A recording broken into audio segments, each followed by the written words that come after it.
This is the second part of our interview with Nizami. He's been a realtor living in the Bay Area. As promised, on the second part, we're talking about the Silicon Valley, the life in Silicon Valley in California as general, the tech industry. He's been there for a while. Hi, Nizami again. Thank you for taking time and doing this interview. Why Silicon Valley? Obviously, the tech industry prospering in that area, but do you think it works for someone not in tech industry to move to Silicon Valley? Hey, Kemal. It's a hard question, especially when you're not in Silicon Valley. All you know that it's like a super crazy, super expensive. The reality is that, yes, it is expensive. I cannot really say it's like a super expensive because if you compare, because I used to live in New York, which is kind of goes toe to toe with California in terms of the cost of living. Silicon Valley, this is like the hub of a motherland of all the tech companies, the startups. They're being born there like every hour, every day, maybe. If you're not in the tech industry, it will be really hard for you to, let's say, if you're moving into Silicon Valley, working, let's say, as a lawyer or a doctor, maybe. But I think the true value here, if you're like in the tech industry, you're like in the software, let's say, development, you kind of working a lot with the computers and software, everything that touches the computers, network, data centers. Yeah, I would say here, that's kind of the where you have to be. When you're a realtor, I think I answered that in the first question. Yeah, you can totally make off a living, but you have to be putting a lot of hours, a lot of years for that. To summarize, if you're not in the tech industry, if you just want to enjoy the weather of Silicon Valley, which is probably the most attractive thing here, outside of the big wage salaries of those tech companies, you can come and try. I cannot just stop everyone or give the advice kind of turning them away. It's really beautiful. This comes with a price. So yeah, if you're, let's say, coming from the state where the cost of living like a 2 times or 2.5 times less than here, it will be very hard for you to adjust. Let's say if you're moving from already like expensive state where in terms of the cost living, like New York, for example, you wouldn't really feel that much difference. It's still going to be high in terms of your demand, your monthly cost, monthly expenses. At least it's worth trying. You can try. And obviously, if you don't like, you can always, let's say, go back and say, yeah, at least I tried it. It didn't work. It was too much. I heard a lot of things, people saying it's too expensive. Besides them saying I tried myself and now kind of either I'm staying or they were right, I'm coming back, right? So again, that's kind of what I would say to everyone who is at least, because when you're a tourist, you come here, it's kind of different feeling, right? When you're a tourist, everything is beautiful. You come and visit all this, let's say, go to San Francisco, you kind of go to all these headquarters of the big companies like Google, Facebook, LinkedIn. Then you kind of feel, oh, that's really great. You kind of feel the power of those companies, right? If you start living here, it's completely different, right? As a tourist, I think everywhere is perfect, but once you start living, it becomes a little bit different. So that's why it's up to everyone.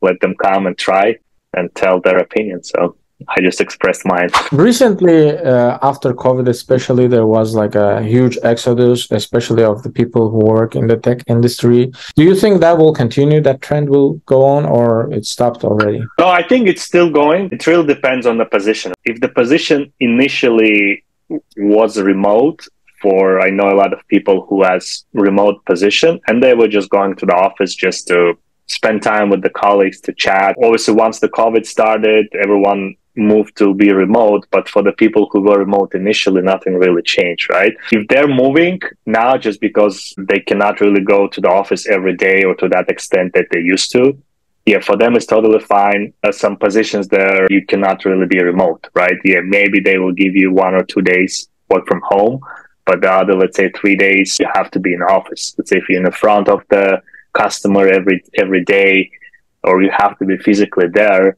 then unfortunately moving out of state and doing the work won't be possible. But yeah, to the point, yes, there's still people moving to different states where after COVID, they kind of realized that this is an option open for them to permanently switch to the remote. Because it was, let's say, remote with occasional travel, now they had an option to switch permanently to the remote position. With that being said, obviously, they can save a lot of money by just picking a lot of states where, let's say, there are no income tax, for example, or just a state where cost of living is much more less. This way they can move and save a lot on the cost of living. Yeah. What would you personally do if you would have a chance to move? Would you prefer to stay, or you would like to move out from the California? It's an interesting question because one of the biggest advantages of California, obviously the climate. For the past 5 years, kind of very get used to that climate. And let's say if you travel anywhere else, kind of feel it's the real summer over 100 degrees, or if you travel in winter, kind of recall how cold it could be in real winter days. It really depends on the person, right? So if people want to see, here's the thing, right? So another beauty when I say the climate. In the Bay Area, I'm pretty sure in the South California, there are similar places. But even there's not snowing here, you can, let's say, drive away like 2-3 hours and you can see the snow. Let's say in the hot weather, when it's 100 degrees, occasionally it gets 100 degrees here in San Jose. You can literally drive 20-25 minutes and you get into 60 degrees, cool breezer. While you drive back 20-25 minutes, it gets to 85-90 degrees, right? Here. Yeah, so that's why it's very tough to find something in other places. So that's why, let's say, I know a lot of people say, oh, it's like a monotonous weather, nothing really changes. Yeah, if you're that type of person, all you can do is just to take a short drive, like a climate change, maybe for a few days, and then come back, right? Yeah, it comes with a price. Obviously, it's a cost of living. It's not in other states. But for now, I would say my climate preference wins over the cost of living. I hope I can preserve this type of living and kind of preserve the weather and climate that nearby. How do you think this Bay Area will transform in 10 years? What are your predictions? Will there be like significant changes? Would it be positive, negative? I would say in terms of, let's say, the tech industry, I would answer both in terms of tech industry and real estate, because the COVID showed that a lot of campuses that all these big companies have, like massive campuses, they were pretty much empty, right? Only like essential workers were going there. And the performance and productivity mostly didn't drop. That probably will be a sign for those companies to kind of reevaluate things, like, because they're also paying a lot of money for leasing those buildings. Right. Maybe some of them owning them, but majority of them leasing them. That will probably shift in terms of the real estate thinking, commercial real estate, how they used to approach it, let's say 5-6 years ago, and let's say pre-COVID, how they can actually approach, because that's a big saving for the company. They were spending, let's say, allocating 40% or 30% of their capital to find a spot for the office. Doesn't really matter what size of the office. If they can reduce that and, let's say, spend into some other departments, that's a huge win for the company, because they can now achieve faster results pretty much with the same budget, right? So that's why in 10 years, I see a shift where even now the tendency, like people say, now you have to come back to work at least 3 times a week.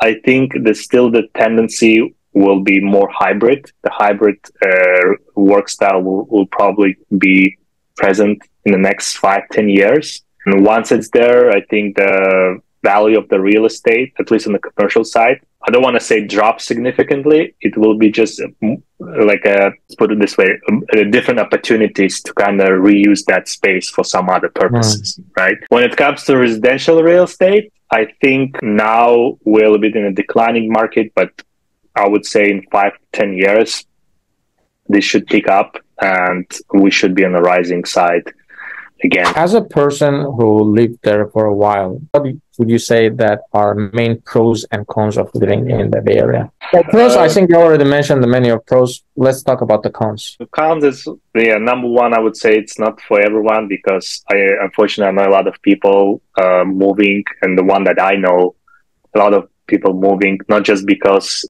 they have a new job, they're just tired of like very expensive life. And even nearby, I do a lot of running and walking a few times a week. I see a lot of moving pots, containers drop to kind of random houses right nearby. The cons is that unfortunately, that's not a lot of people who are trying to kind of keep up with this cost of living just because they like the weather and let's say they have a lot of other benefits in terms of the work.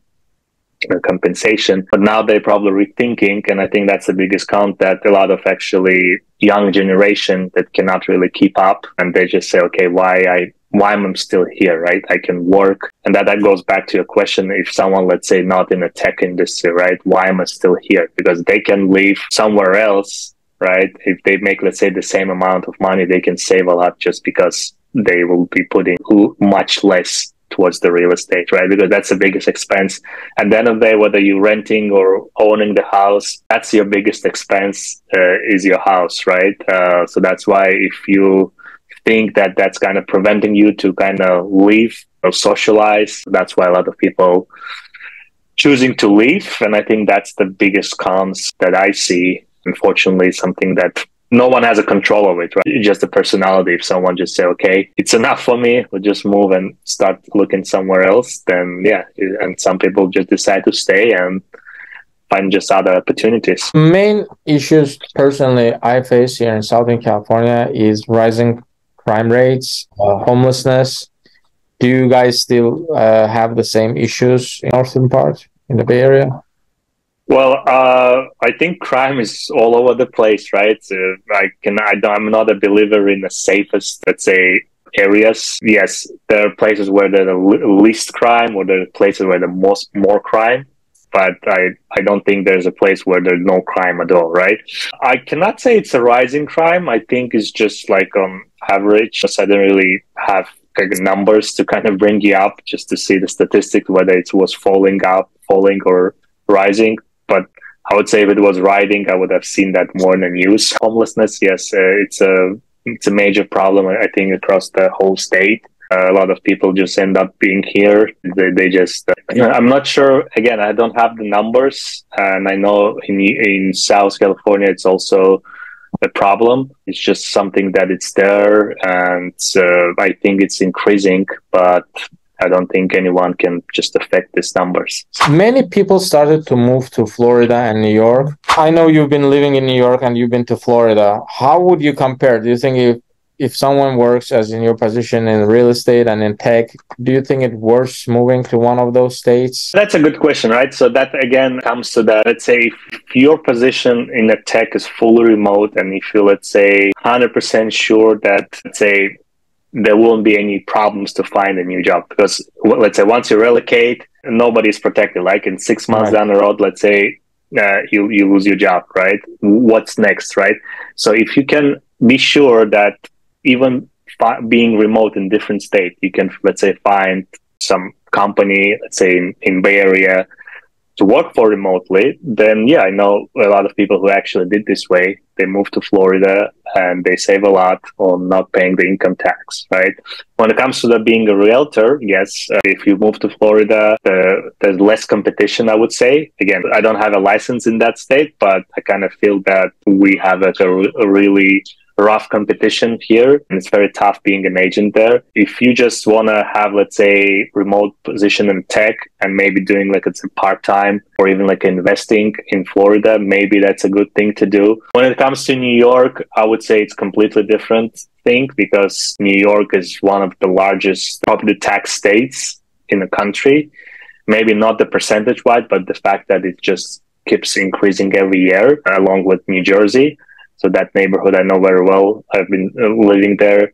So yeah, and also the weather, right? If people really like that weather, it's very humid in summer and it's very cold in winter. It's probably, you don't really have real autumn and spring, maybe like a 1 month each, but it's just between the winter and summer. Yeah, everyone is different. Like if people like that type of weather, yes, it's a little bit cheaper. Tech-wise, probably you're looking in a ballpark, maybe in the same ranges of the compensation if you're in a tech. It just depends on the lifestyle, right? I would say if you compare obviously New York and Florida, obviously Florida is more friendly in terms of the cost living. If you're able to preserve, let's say, your work from Bay Area all the way to Florida, you're saving a lot. You're not paying your income state tax. Your home is much cheaper. Cost of living of, let's say, pretty much on all other aspects is also lower. The gas prices are lower. Probably you'll be profitable if you just move there. But again, not a lot of people like storms. Not a lot of people like because it gets very humid in Florida, like those 3 months of summer. Maybe not a lot of people like that, and I know a lot of people who just scared of yet another storm and hurricane. How about the job market comparing the Florida to California? What do you think like job market opportunities are in tech industry and in real estate? We already talked about, but like someone in tech, do you think that it has the same job opportunities there? No, I would probably say job opportunity wise, I would have to pick New York and California as the two states where they really pay well.